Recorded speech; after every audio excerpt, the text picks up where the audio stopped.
Intramuros.do, el portal multimedio que te informa todo cuanto ocurre en Santo Domingo y la ciudad colonial. Intramuros.do Radio, cada sábado de 3 a 4 de la tarde, por la inconfundible Onda Musical 1150 AM y en las plataformas digitales Facebook y YouTube. Intramuros.do Radio, producido por el periodista José Antonio Figueroa.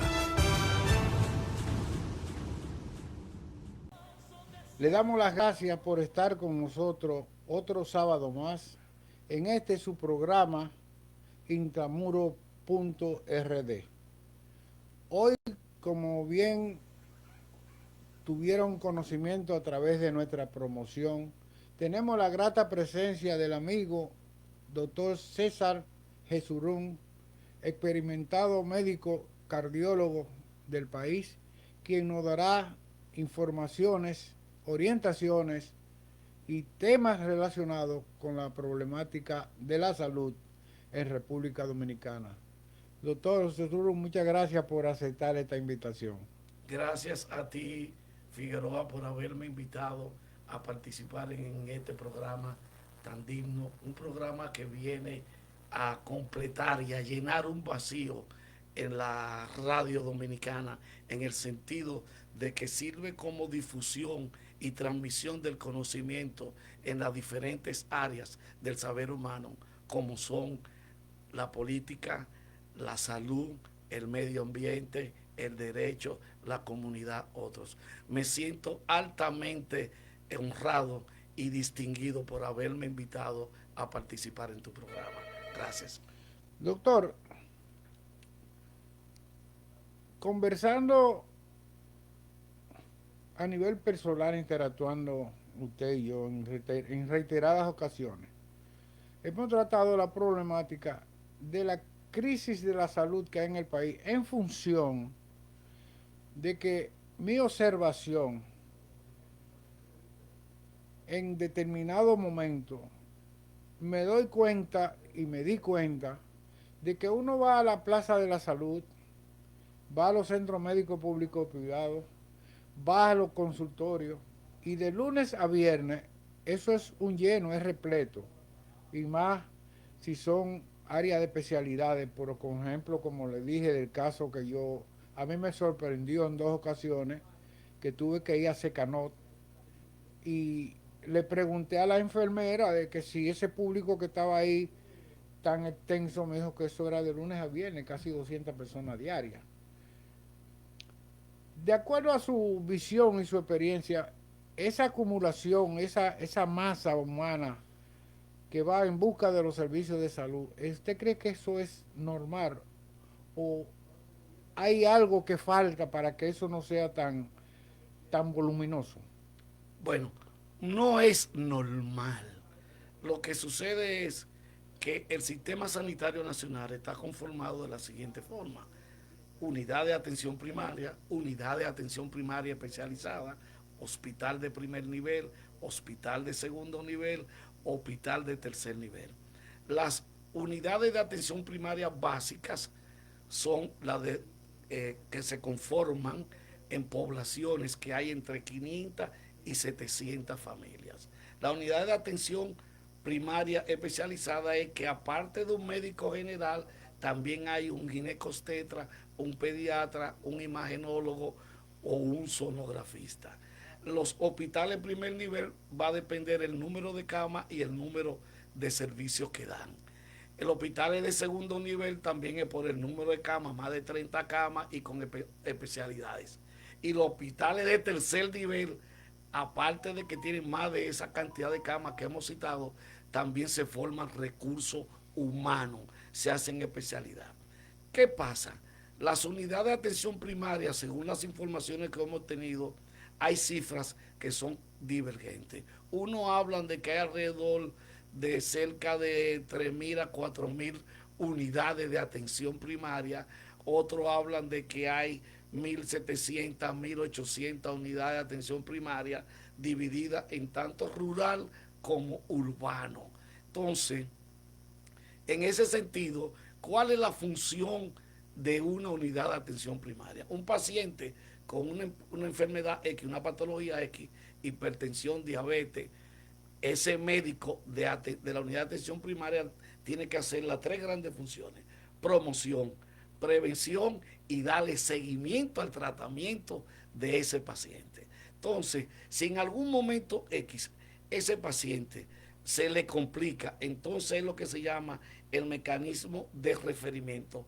Lo refiere a un hospital de mayor nivel, de mayor complejidad, para que tiene la capacidad resolutiva para resolverle el problema. Tan pronto se le resuelve el problema, ese hospital está en el deber también de hacer lo que llama una contrarreferencia, enviarlo otra vez con un documento para que el médico de atención primaria lo siga. ¿Qué pasa? Hay aproximadamente entre 4.000, 1.800 unidades, y decimos que una unidad de atención primaria se forma con 500, 700 familias.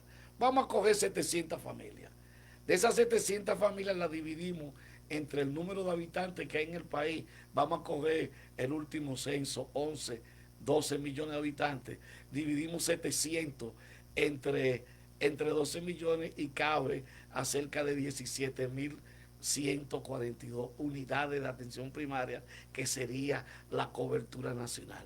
Haciendo las unidades de atención primaria su papel, su función de promoción, prevención y seguimiento de tratamiento, eso va a ser indirectamente un descongestionamiento de los centros hospitalarios. Porque, ¿qué pasa, Figueroa?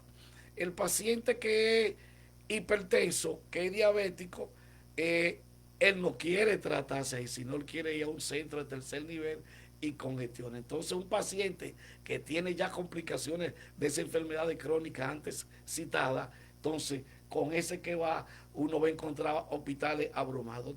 Ahorita tú citabas muy bien que fuiste a Secano y te quedaste totalmente impresionado. Si tú vas al hospital del INDEN, si vas al Instituto Dominicano de Cardiología, si vas al traumatológico, si vas, todos los hospitales de alta complejidad están totalmente congestionados. Pero entonces, ¿cuál es la real existencia aquí de las unidades de atención primaria? ¿Cuántas? Te hablé de volumen, de que hay cifras que son contradictorias. Ahí dicen 4.000, otras dicen 2.000. Que existen. Que existen, según las informaciones que uno tiene en base a los datos que publica el Estado. ¿Y qué orientación le dan? Porque hay una cosa, doctor, que no basta con que existan esas unidades, y tenemos el caso de que sabemos cuál es la conducta de la gente, que la gente actúa por capricho, pero hay que hacer campañas de orientación en función de eso. Recuérdate que decía que hay tres funciones de la unidad de atención primaria y del Estado propiamente en sentido general en el manejo de la salud, que es la prevención, promoción de la salud. A nosotros se nos formó bajo el concepto, el marco de tratar enfermedades, de no prevenir. Nosotros nunca hemos visto, he dicho el Estado, en ningún momento ha hablado de gobierno, porque lo han hecho todos. No hay una campaña en el área mía, que es el área cardiovascular.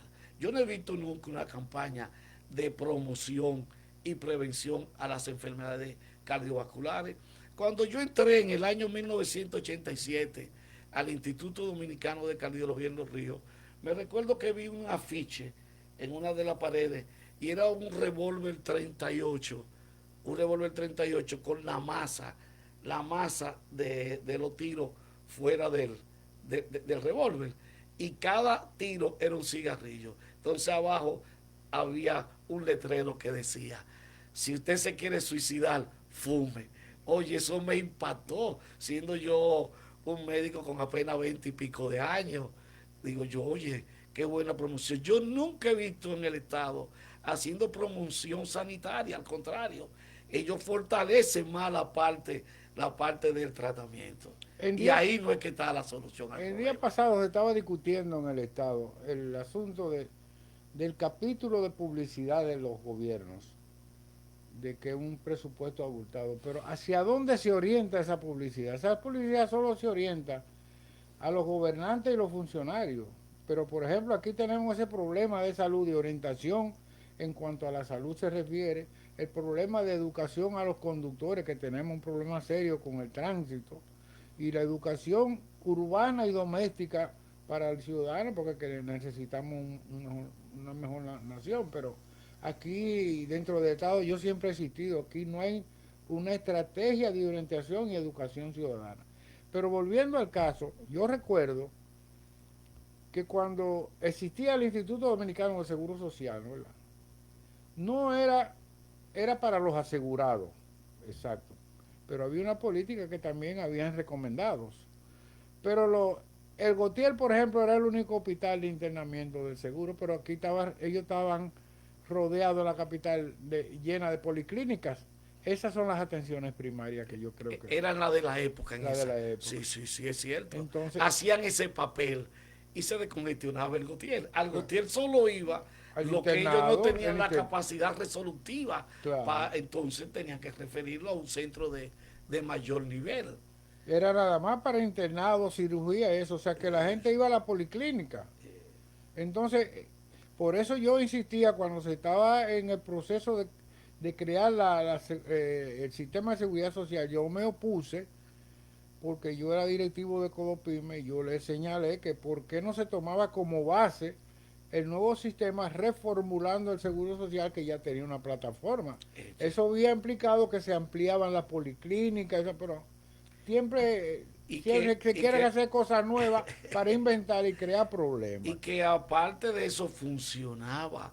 Porque funcionaba. Otro aspecto que quería Figueroa tocarte, también entra el aspecto de la educación del pueblo.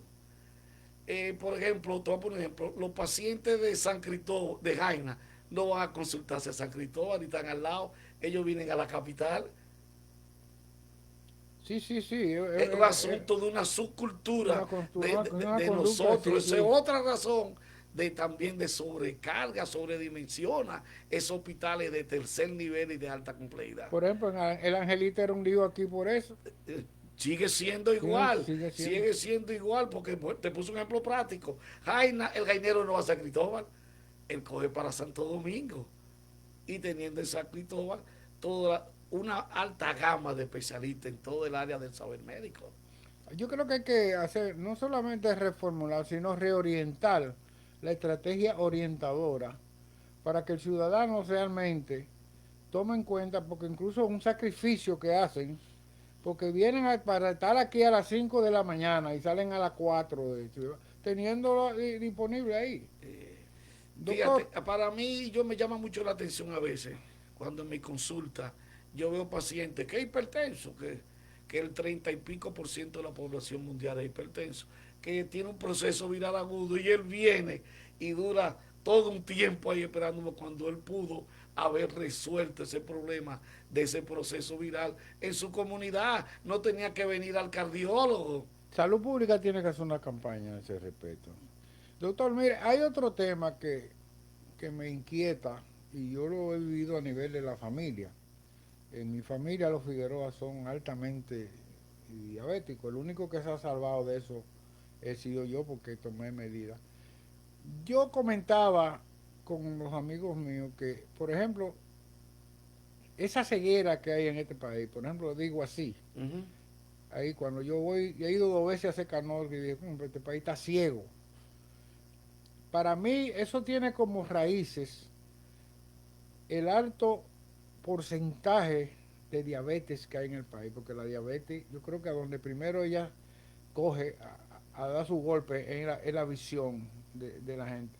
Pero nosotros arrastramos, por ejemplo, que antes el consumo de azúcar aquí, de dulce aquí, era terrible. Por ejemplo, usted recuerda cuando usted pedía un jugo en la cafetería, lo primero que le echaban era 3 cucharones de azúcar. Sí. Igual que con la grasa. Aquí como había mucha grasa y era barato, se consumía mucha grasa. Y tú ves que la gente pide, échamele salsa, pero eso no es salsa, eso es grasa.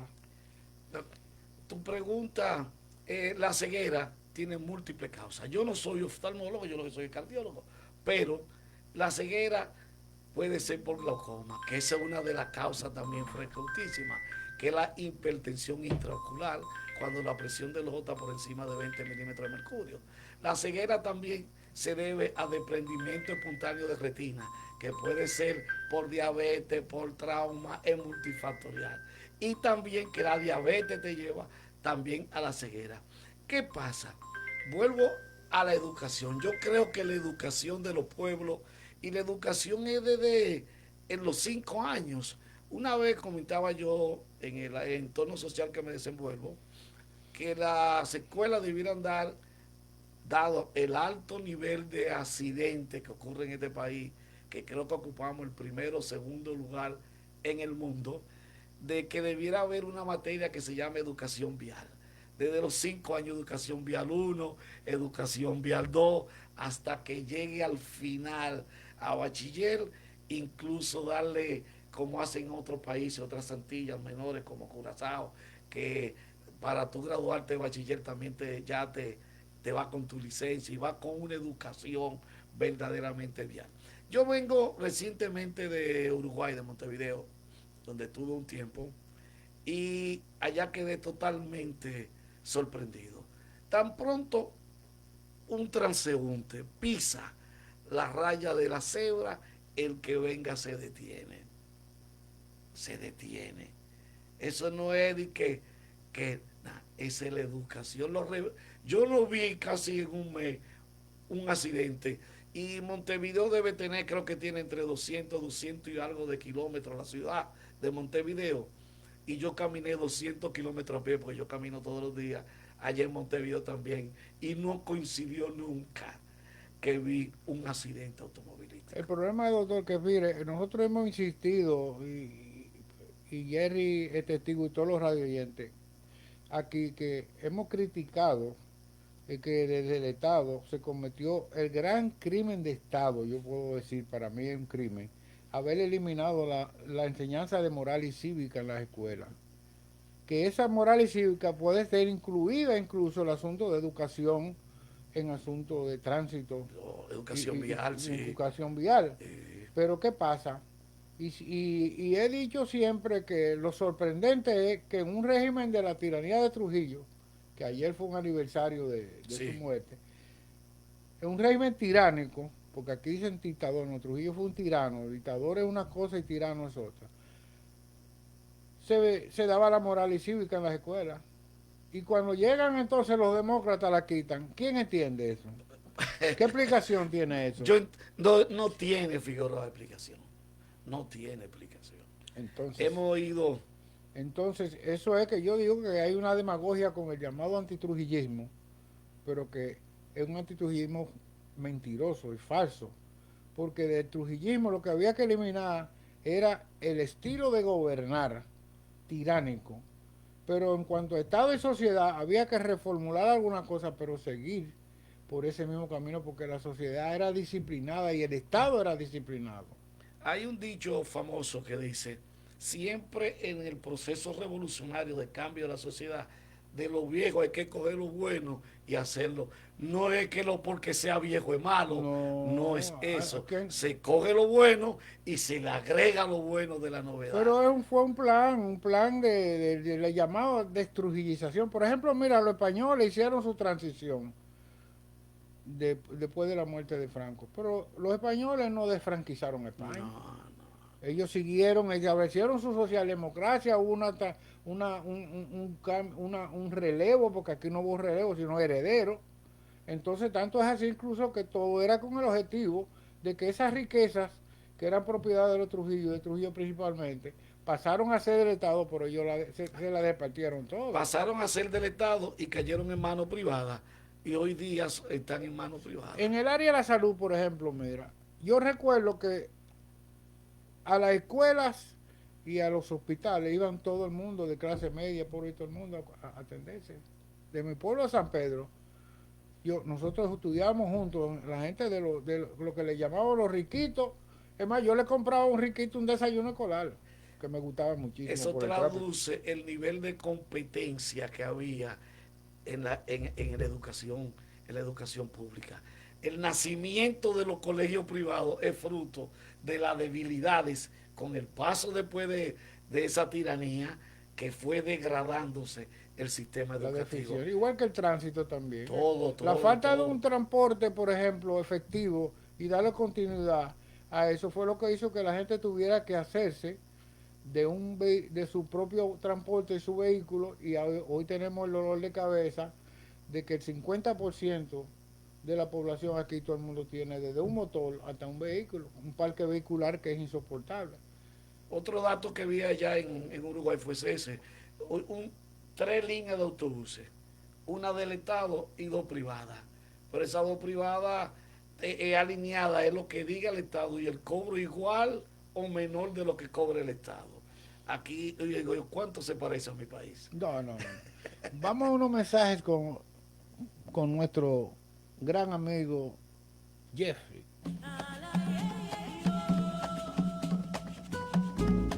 Experimenta el placer de fumar puros de calidad en un ambiente de esparcimiento agradablemente amigable. Buenos humos, puros de calidad, accesorios y tragos, con especiales de puros cada día de la semana. Buenos humos, gusto por el fumar. Calle Pompeya, esquina Venecia, Plaza Italia, Food Park, Urbanización Italia, Santo Domingo Este. Contacto 829-796-5311. Buenos humos, gusto por el fumar. Si quieres comprar o vender en la ciudad colonial o Santo Domingo, contáctenos. En Figueroa y Asociados tenemos disponibles locales comerciales con pisos para apartamentos, viviendas en la zona colonial y Ciudad Nueva, amuebladas y vacías. También disponemos de fincas y solares en Santo Domingo y ciudades aledañas. Contáctenos, somos garantía y seguridad. Figueroa y Asociados, 829-751-8496 y WhatsApp 829-251-8496. Somos Figueroa y Asociados. Doctor, dentro de las diversas actividades profesionales que usted ha tenido, tenemos entendido que usted fue director del Hospital Morgan, ¿no es verdad? ¿Con qué tiempo usted estuvo en esa función? Yo fui director en 2 ocasiones, 2004, 2005, 2012, 2014.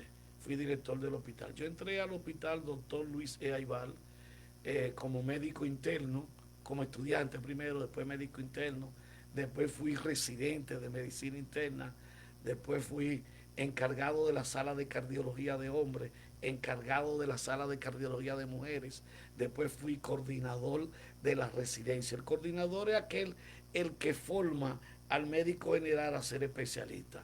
Para ser especialista en medicina interna yo era el que coordiné eso durante un tiempo.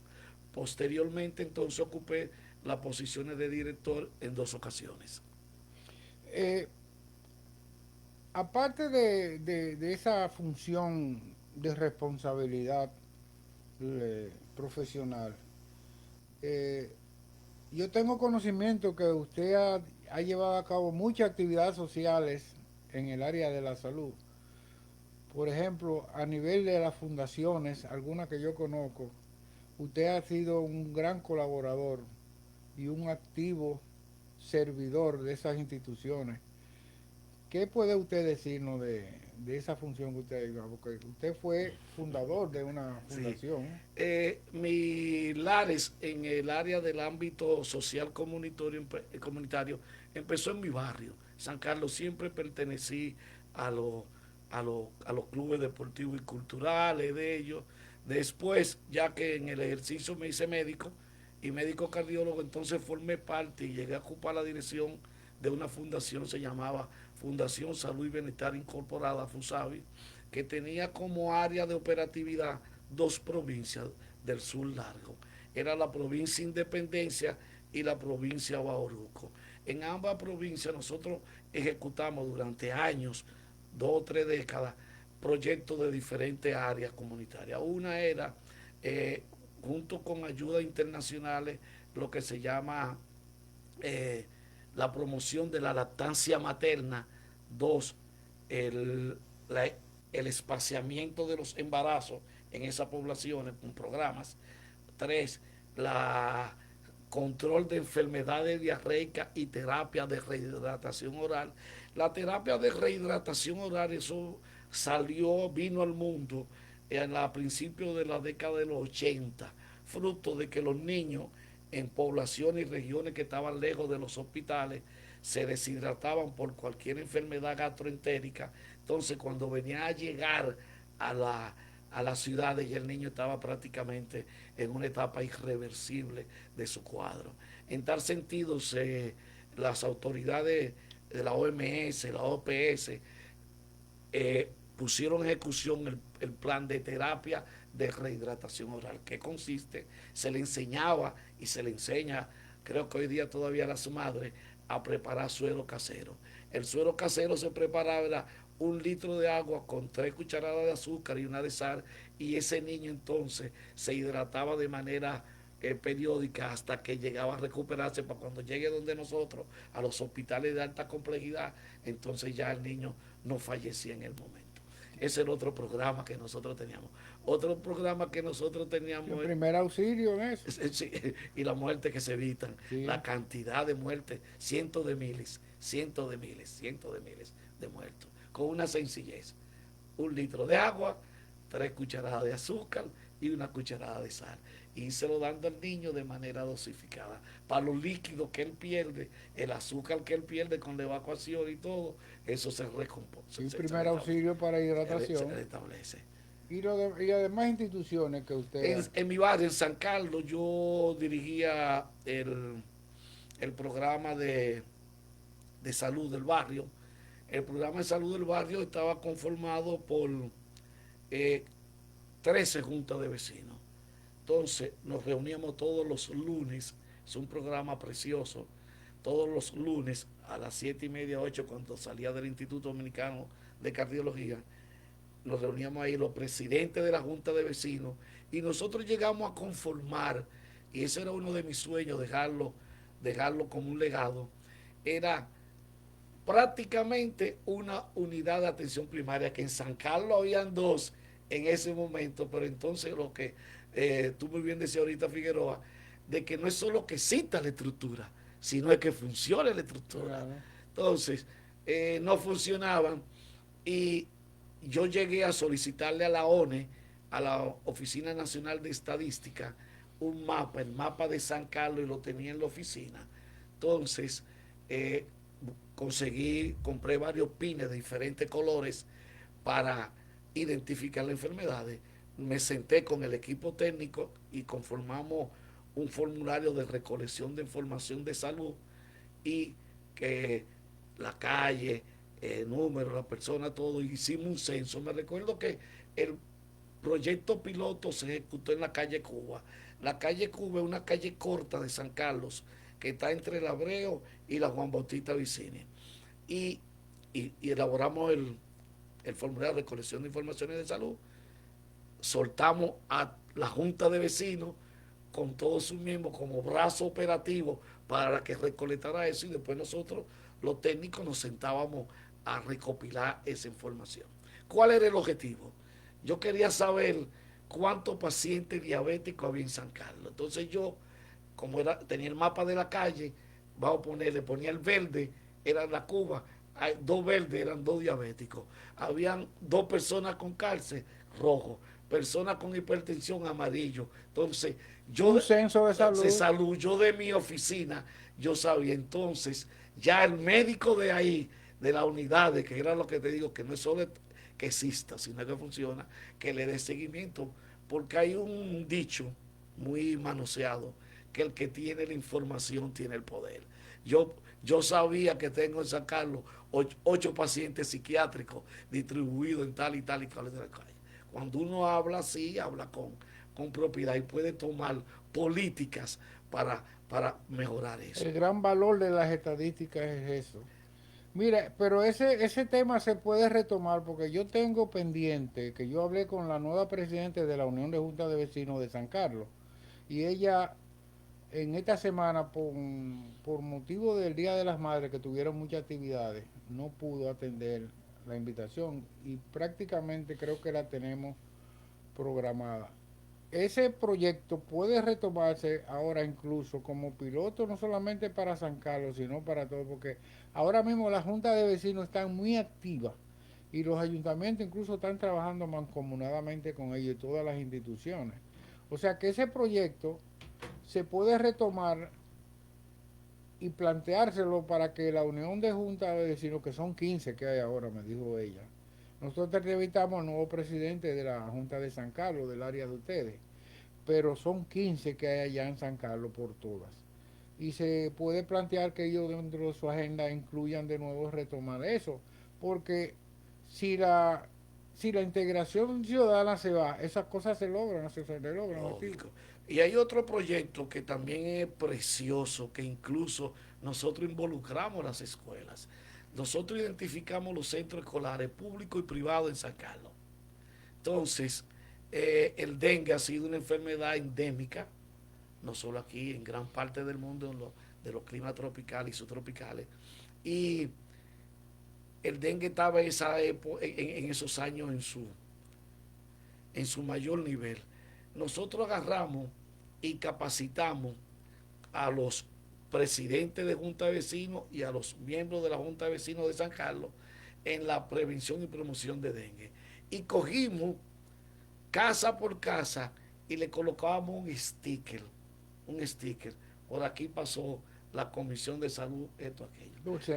Entonces, agarramos y nos reunimos con todos los directores de los centros escolares públicos y privados para las 60 horas que tenían que hacer los muchachos de manera voluntaria entre tercer y cuarto nivel, no lo hicieran en eso, sino la hicieran haciendo campañas de promoción y prevención de dengue de su barrio. Un proyecto que si educación lo hubiese tomado a nivel nacional, otra cosa fuera hoy día. Oye, vinculando dos cosas y sin utilizar prácticamente ningún tipo de recurso económico. Esos muchachos en sus 60 horas que no están haciendo nada, lo poníamos a hacer eso y no tenían que, entonces era que le firmábamos la carta para que hicieran sus 60 horas con nosotros. O sea, un acuerdo interinstitucional. Sí, no, las escuelas de San Carlos, recuerda que te dije en el inicio, nosotros identificamos los centros escolares de San Carlos. La educación pudiera tomar eso como proyecto de Santo Domingo. Desligado del Ministerio de Salud. ¿Perdón? Desligado del Ministerio de Salud. Nosotros hicimos como nosotros, como institución Exacto. Comunitaria, nos acercamos a las escuelas de la comunidad de nosotros y a los colegios, le planteamos la problemática que teníamos, también con la chikungunya, también con la zika, con todas esas enfermedades, y nosotros ejecutábamos esos proyectos. Es un proyecto precioso. No, claro. Pero hay algo que es bueno sacarlo a colación. Con las enfermedades, la malaria. Aquí había una dirección de malariología, que yo recuerdo que incluso, creo que cada 3 meses se fumigaba los barrios y las urbanizaciones. Eso ya yo no lo veo. Y entonces uno de los problemas, porque es una acción preventiva. Yo me recuerdo que incluso el administrador de esa, que estaba frente a Juan Pablo Duarte, era Nini Cáfaro, que era contador. Lo conocí a través del hermano de Narcisado, Miguel González, que éramos vecinos, casi familia, y ellos eran muy amigos. Entonces ya yo no veo, por ejemplo, esas campañas que se hacían tradicionalmente. Un país que tiene una historia que históricamente le ha servido, porque la malaria y el dengue le sirvió históricamente para acabar con los invasores aquí en una época. Pero eso no se estableció en el régimen de cuando Trujillo, y eso se eliminó. Fíjate, Figueroa, tú sabes que hay 3 tipos de mosquitos. Uno de ellos se llama el anófeles, que es el que transmite el paludismo. Otro se llama el Culex fatigan, que es el que transmite la fiebre amarilla.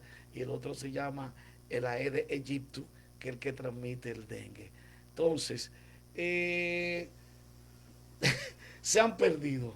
Lo que pasa, se han perdido los programas, los seguimientos, las cosas.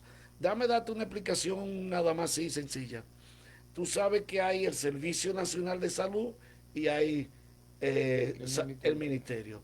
El Servicio Nacional de Salud solo interviene en la parte asistencial, los hospitales.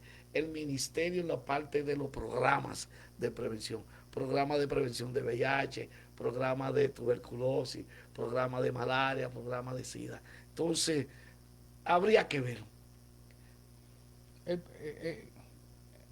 no habría que ver el problema del criterio con que se maneja el Estado. Porque, por ejemplo, mire, es mi opinión mía, aquí, aquí hubo el gran error que ha tenido nuestra democracia, o la gran desgracia de nuestra democracia, es que aquí se perdieron en una cuestión que es vital para el desarrollo de un país, su crecimiento, que es la continuidad de Estado. Y en la descontinuidad de Estado empezó con el llamado antitrujillismo que se llevó a cabo. Antitrujillismo y descontinuidad de Estado fue una opinión incluso que externamos a través de una revista donde decíamos que gobierno, Estado y sociedad están relacionados pero no se puede confundir. Entonces aquí, por ejemplo, eso siguió no solamente después de la muerte de Trujillo, sino que cada gobierno después del periodo, en el periodo democrático, cada gobierno tiene un librito y los funcionarios tienen otro libro. Pero nadie le da continuidad No, a no. lo que el otro ha hecho, porque todo lo que hace el que viene está mal. Esa ha O el que sido viene, no el que se la fue. columna medular del no desarrollo de este pueblo. Porque esa obra yo la inicio y entonces si yo la termino, la gente va a entender que, que no fue el que está de turno el que el que la hizo. Entonces hay un concepto, hay lo que se llama el consciente, el subconsciente y el inconsciente. Y dentro de eso hay un término que se llama el ego. El ego es un monstruo que uno tiene dentro, que llega un momento en que ese monstruo es tan grande que se lo traga a uno mismo. Eso se llama intropismo. Entonces, ahí es que está la debilidad del ser humano. Igual que la gente tóxica, que se Ay, intoxican ellos mismos. Y tú ves que no. sí, que son. Pero un ejemplo de lo que es lo desastroso que es la descontinuidad de Estado fue el caso de Onatrate. Cuando don Antonio Guzmán crea Onatrate fue para resolver una crisis que había con el desorden del transporte urbano aquí, con ese desorden del choferismo y todo. ¿Y qué pasa? Que se crea la Onatrate, donde se impone en Santo Domingo, porque ya existía en Santiago, la colectivización del transporte. Los carros públicos se zonificaron como Santiago, porque yo incluso hice esa entrevista de eso, porque yo producía un programa de radio que se llamaba En Ruta Contigo y una revista El Conductor. Pero ¿qué sucede? La actividad que nosotros teníamos, que por ejemplo el español que estaba en tránsito una vez, no sé si tú recuerdas, Oh, sí, hicimos un que paraba trabajo, mucho por el conde. creo que apellido García él. No recuerdo.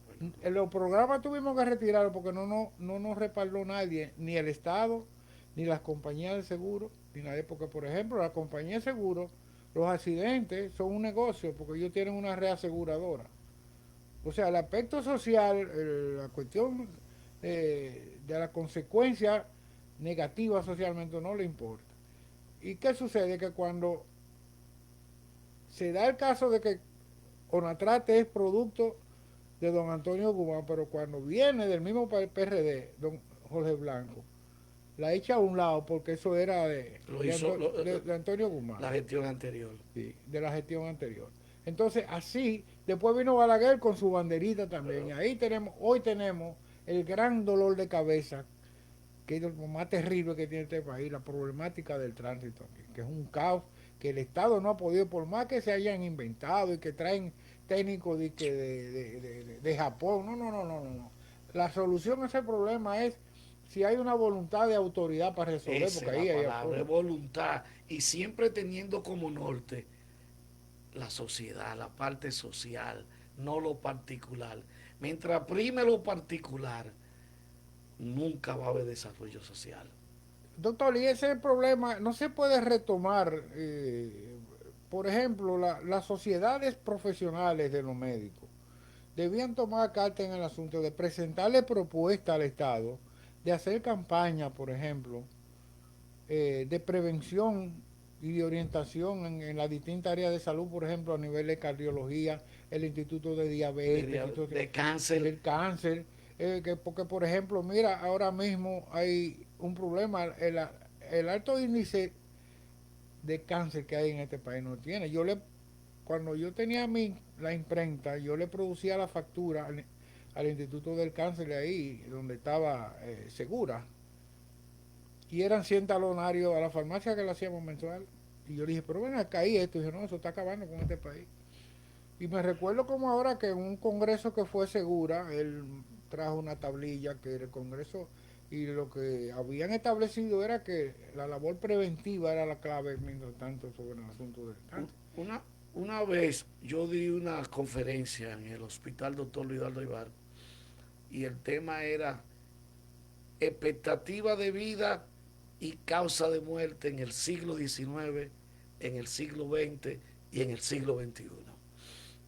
Y en la revisión que yo hice en ese entonces, la expectativa de vida en el siglo XIX eran 45, 50 años.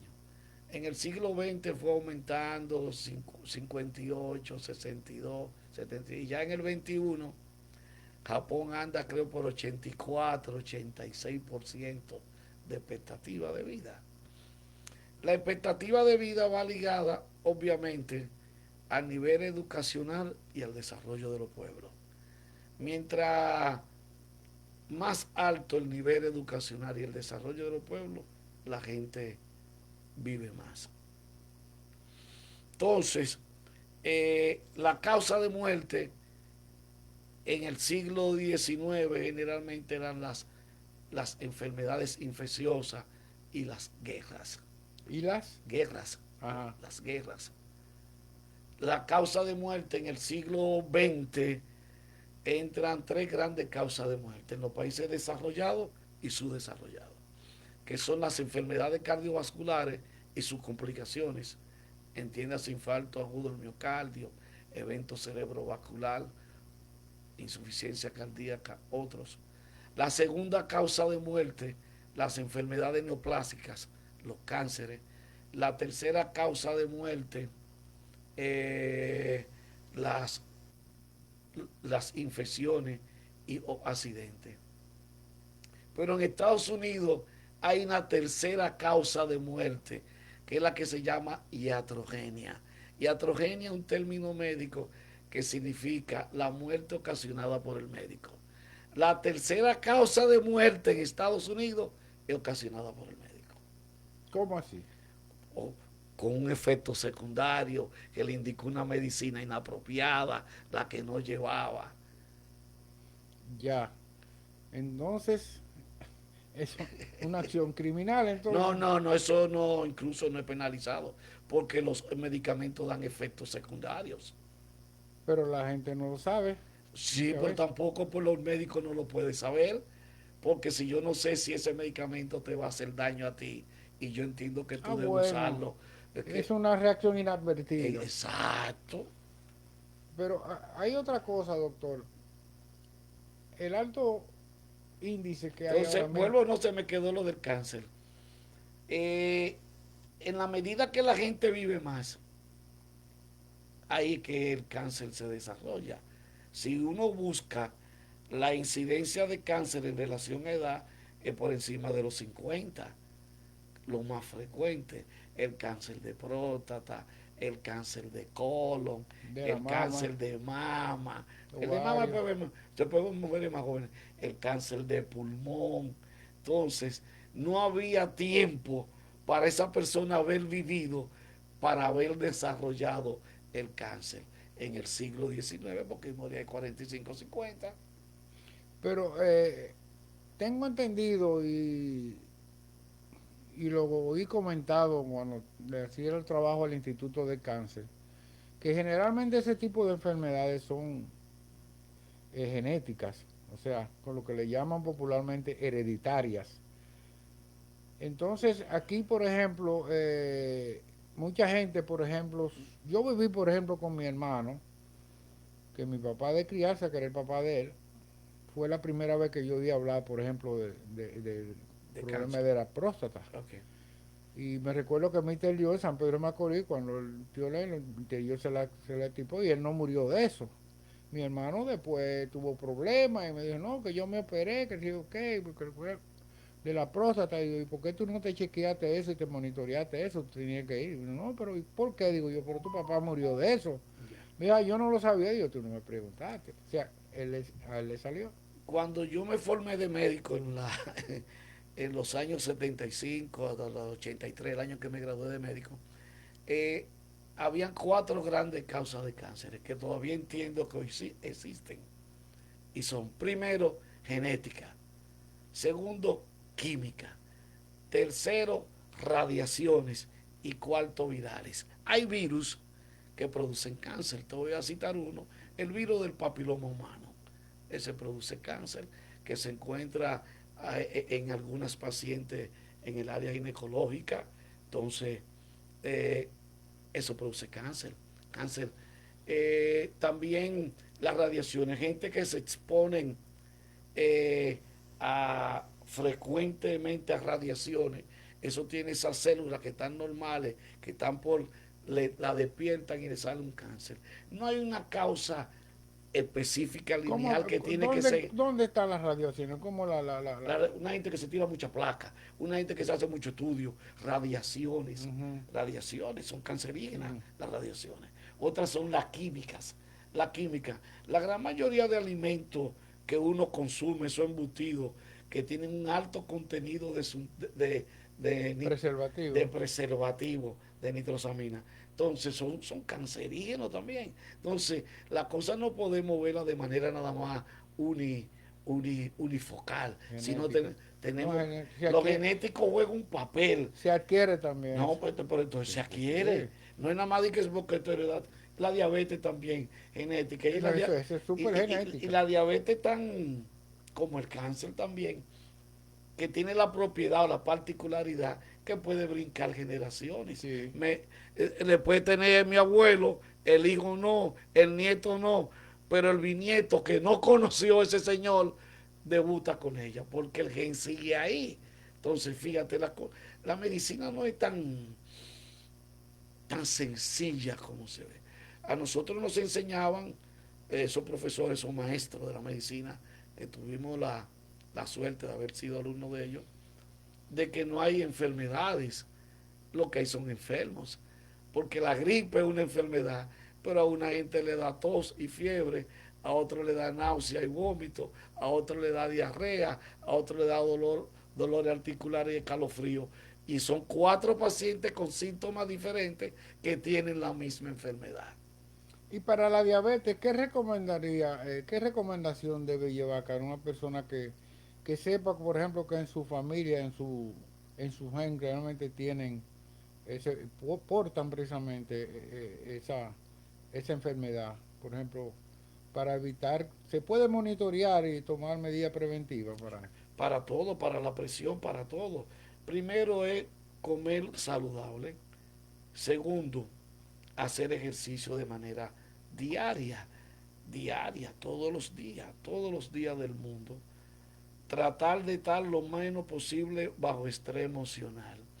Hay hormonas, 2 hormonas, la del estrés y la de la felicidad. La hormona del estrés, el cortisol y la adrenalina, y las 2 son citotóxicas, dañan la célula. Y la hormona de la felicidad está la dopamina y la serotonina, que mientras más libera uno esa hormona, se le prolonga la vida. Ya, vamos a unos mensajes comerciales de unos anuncios y seguiremos con el doctor ya en la parte final de este interesantísimo programa de orientación sobre la salud. En Figueroa y Asociados S.A. somos promotores de ventas, representantes y agentes comerciales de bienes raíces. Figueroa y Asociados S.A. 829-751-8496 y 809-251-8496. Figueroa y Asociados S.A. en bienes raíces, una empresa confiable. Si te frustraste intentando aprender un nuevo idioma, probablemente no fue tu culpa, sino la manera en que intentaron enseñarte. En Learn, Aprende, enseñamos español e inglés de la manera que tu cerebro comprende mejor. Nuestras estrategias y técnicas de aprendizaje de idiomas están basadas en la manera en que el cerebro aprende. Trabajamos tu potencial ayudándote a aprender más rápido y a retener la información para que apliques el conocimiento adquirido en situaciones del mundo real. Inscríbete hoy mismo en nuestros cursos virtuales de español o inglés en learn-aprende.com. Doctor, ya finalizando nuestro programa, más que un programa, ese diálogo que hemos tenido, porque realmente a mí, yo soy partidario de hacer un diálogo, interactuar con la persona, no sentarlo como si fuera un barquillo los acusados. En cuanto, hay otro tema que ahora mismo ha tomado, tiene mucho auge también, y yo sé que el criterio que hay es por el aumento de la población, que es el asunto del Alzheimer. Ese señor que le llaman el ladrón de los recuerdos. También vuelvo ahí, la edad es muy determinante. Eh, el Alzheimer es una enfermedad que se ha visto últimamente con más incidencia y frecuencia, fruto de eso. ¿Qué pasa? Hay dos tipos de Alzheimer. Yo no soy neurólogo, yo soy cardiólogo.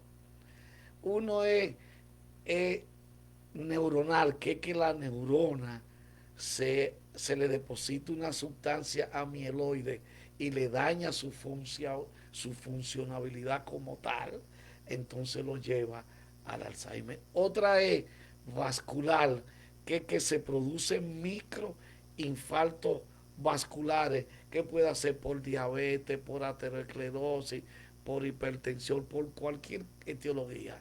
Entonces también conlleva al Alzheimer. El Alzheimer hoy día es una enfermedad tan grave y donde aparte del que la padece, quien sufre verdaderamente es el entorno, su familia. Oye, eso es terrible. Yo una vez leí y vi un, un corto de España de un señor mayor que fue a una emergencia de un centro hospitalario en Madrid a suturarse una pequeña herida en la mano. Entonces, el médico que lo va a coser, que lo va a suturar, nota que él estaba ansioso. Y le dice, pero papá, ¿por qué tan ansioso? Si lo que usted tiene es sumamente leve, eso no es significativo. No, mi hijo, es que van a ser las 12 y yo tengo que ir a comer con mi esposa. Dice, ajá, y mi esposa está interna, ella tiene Alzheimer. Entonces el médico ahí aprovecha y le dice, pero usted no tiene por qué apurarse porque ella no sabe quién es usted. Entonces le dijo, pero yo sé quién es ella. Oye, a mí se me aguaron los ojos. Exacto. Porque ella no sabe quién era él, pero él sí sabe quién era ella, su esposa. Oye, el Alzheimer, el familiar es que sufre. El familiar, oye, eso es. Antes, cuando yo estaba en formación, le llamaban también de que demencia senil, que no tiene nada que ver una cosa con la otra.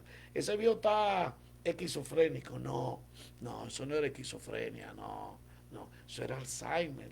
Lo que pasa es que no estaba tan identificado, tan diagnosticado como hoy día. Igual que el infarto, le decía, murió de repente. Ah, sí, murió de repente. Hay un caso de doctor en el área de cardiología que yo lo he visto con muchas personas, amigas mías, que han muerto de infarto y cuando le hacen el estudio patológico, ha sido producto de que tenía una obstrucción en una vena. Eso no se prevé cuando tiene la persona esa obstrucción de vena que le producen esos cáncer, porque yo tengo un amigo aquí de nosotros que un día venía y ahí frente a la policlínica de la Mercedes, ahí cayó él, muchacho joven, cuando hicieron. Y ahora mismo un médico, el administrador del edificio donde tengo la oficina, un muchacho que me lo cobraba, que y yo, mire, estoy llamando a ese muchacho para que venga a cobrar. Me dijo, no, pero él murió haciendo ejercicio cuando tenía una obstrucción en la vena. Sí, eso se llama aterosclerosis de las arterias coronarias. Entonces eso tiene varias manifestaciones clínicas. Va desde la angina de pecho, lo que antes le decían que un síndrome, que era un preinfarto, que era angina de pecho estable, inestable, infarto agudo del miocardio, insuficiencia cardíaca. El infarto agudo del miocardio se subdivide en dos grandes grupos, con elevación del segmento ST y sin elevación del segmento ST. Entonces, esa diferenciación entre el infarto con elevación del ST y la no elevación del ST es que está determinada porque la conducta va a ser diferente en uno o en otro. A los dos se le hace el cateterismo cardíaco. El cateterismo cardíaco no es más que un procedimiento. Es un procedimiento. Entonces, en ese procedimiento pueden salir 4 grandes hallazgos. Primer hallazgo, que las arterias coronarias estén normales. Entonces se le sigue el tratamiento médico. 2, que las arterias coronarias tengan una o dos obstruidas igual o menor de un 75-80%. Entonces ahí se le coloca un dispositivo dentro de la arteria que se llama stent. Entonces eso dilata la arteria y se corrige el problema, pero sigue con su tratamiento médico. 3, que todas las arterias coronarias estén tapadas o que el tronco de donde nacen las arterias coronarias esté tapado. Entonces ahí hay que hacer otro procedimiento. Se llama bypass coronario. ¿Qué es lo que es el bypass coronario? La arteria que está tapada, se le saca una de las venas, se le puede sacar de la pierna, la safena, o de abajo de la mamilla, la mamaria interna, y se cortan, y donde está tapada, se corta y se le pone esa dos y se resuelve el problema, pero sigue con su tratamiento médico. Y el cuarto escenario que puede aparecer en el cateterismo es que todas las arterias estén obstruidas y estén lo que se denomina en rosario. En rosario es que estén tapadas aquí, aquí, aquí. Tú no vas a poner un stent de ahí a ahí, ni tampoco un puente de ahí a ahí, porque tendría que poner otro puente de ahí. Entonces, en ese caso, se le da tratamiento médico. Recuérdate que en el inicio yo te decía que no hay enfermedades, lo que hay son enfermos. Cada enfermo, el médico con su expertise, tiene que saber el tipo de tratamiento que va a usar en ese. O sea, pero realmente se detecta, el cateterismo cardíaco, no, angiotomografía coronaria. También hay métodos con deficiencia de la presión, sí, y eso. No, hay métodos, el electrocardiograma lo detecta, y eso es del 1800 y pico. Oh, bueno, doctor, muchísimas gracias. Yo creo que nuestros radio oyentes tendrán que estar satisfechos con esas orientaciones que usted nos ha dado sobre el problema de la salud. Y no sé si usted quisiera dar algún consejo a los radio oyentes, ¿qué les recomendaría como profesional para que realmente cuiden su salud? Primero déjame darte las gracias por haberme invitado a participar en este programa.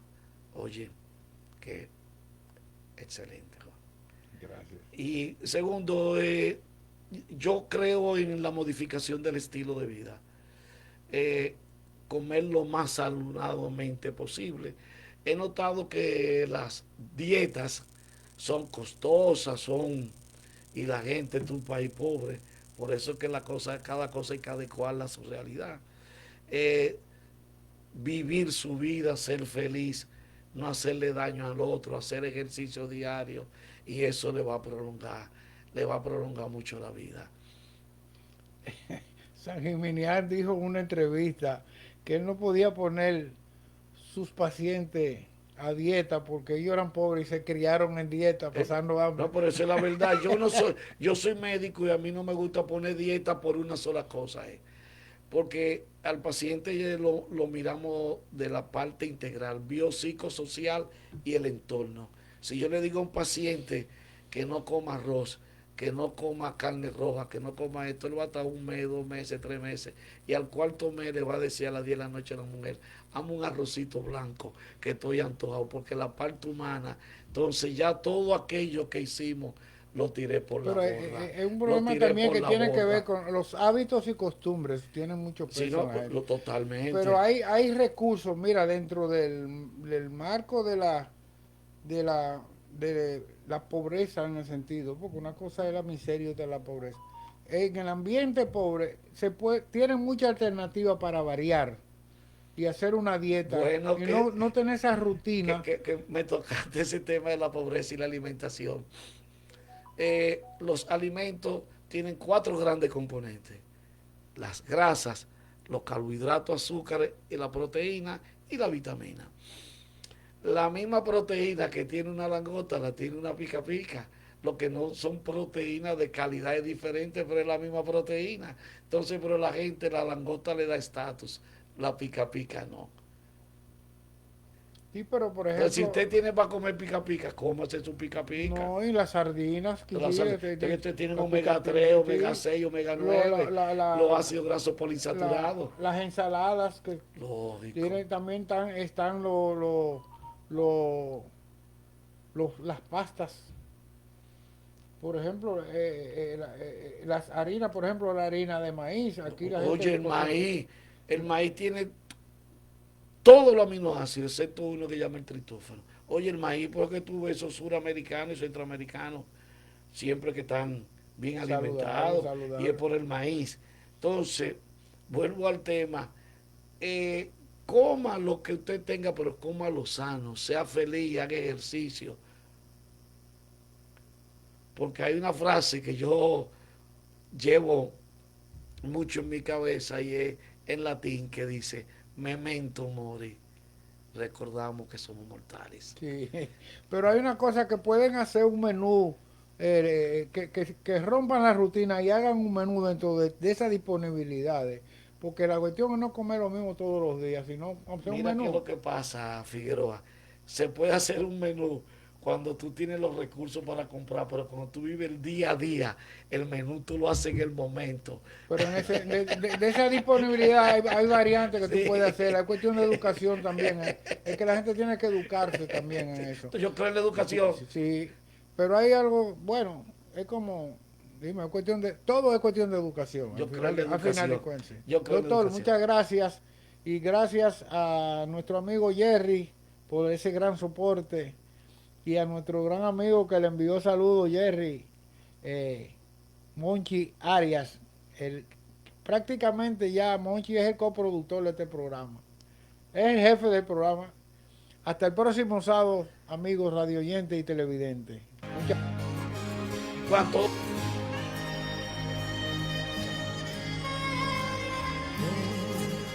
Que contigo quiero comenzar un sueño que no acabará. No